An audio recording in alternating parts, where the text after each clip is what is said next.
Doctor Who Story by Story. Castrovalva Review. Just the facts.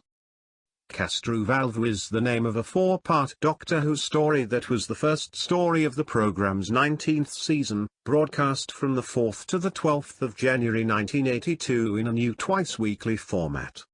It was the first season to star Peter Davison as the Fifth Doctor, accompanied by new companions Adric, Tegan, and Nyssa, played by Matthew Waterhouse, Janet Fielding, and Sarah Sutton, all of whom had been introduced just the season before. It was the second season to be produced by John Nathan Turner. Castrovalva was written by Christopher H. Bidmed, who had written the previous season's closing story Logopolis and who had been script editor for season 18. The serial was script edited by new script editor Eric Saward.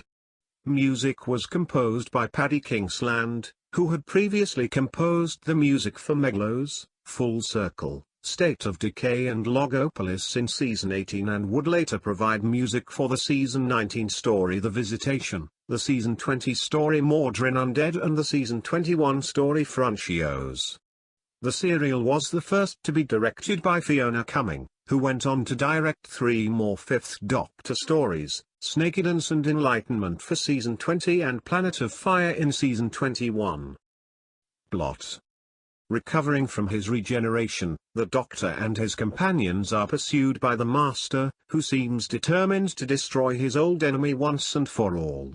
Escaping from a fiendish trap, the TARDIS lands the still debilitated Doctor on the peaceful world of Castrovalva, a seemingly ideal tranquil setting in which he can recover. Or has he just fallen into another of the Master's traps? Guest cast.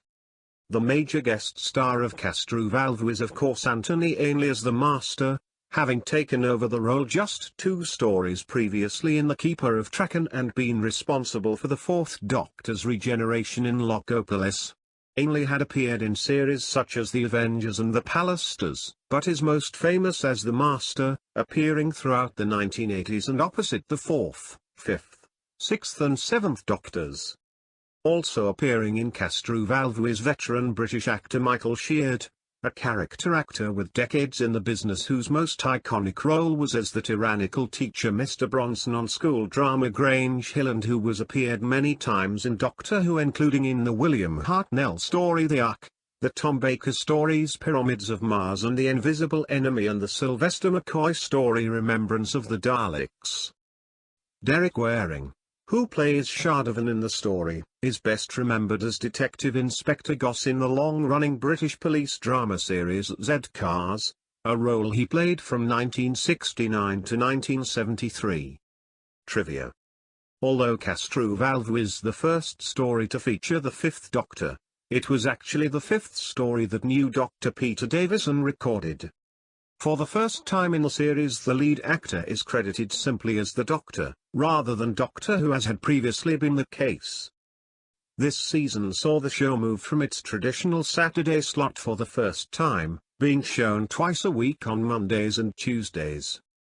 The serial was novelized by original author Christopher H. Bidmed in 1983. It was released on video in 1992 and on DVD as part of the New Beginnings trilogy alongside preceding stories The Keeper of Traken and Logopolis in 2007 and as part of issue 47 of the Doctor Who DVD Files magazine in 2010. 2010 also saw a complete reading of the novelization by Peter Davison released on CD. Castrovalva has also been released on Blu-ray as a part of the season 19 box set which was released in 2018. Reaction. Between 8.6 and 10.4 million viewers watched Castrovalva over all 4 episodes on its original transmission on BBC One in 1982. Castrovalva gets a mixed though generally positive reaction from Doctor Who fans. Some criticism had been made of the pacing of the story, which spends most of the first half of the story entirely in the TARDIS, with the Castrovalva plot and characters not properly introduced until Part 3, but most fans regard it as a solid enough introduction to the new Doctor and era. What I think. For a long time I used to like this story, and then I kind of went off it in a big way, and up until late last year had not actually even watched it properly in a decade. But, as with the demons which I saw again after an equally long time at around the same time, you mark this up as another one I really enjoyed upon another revisit.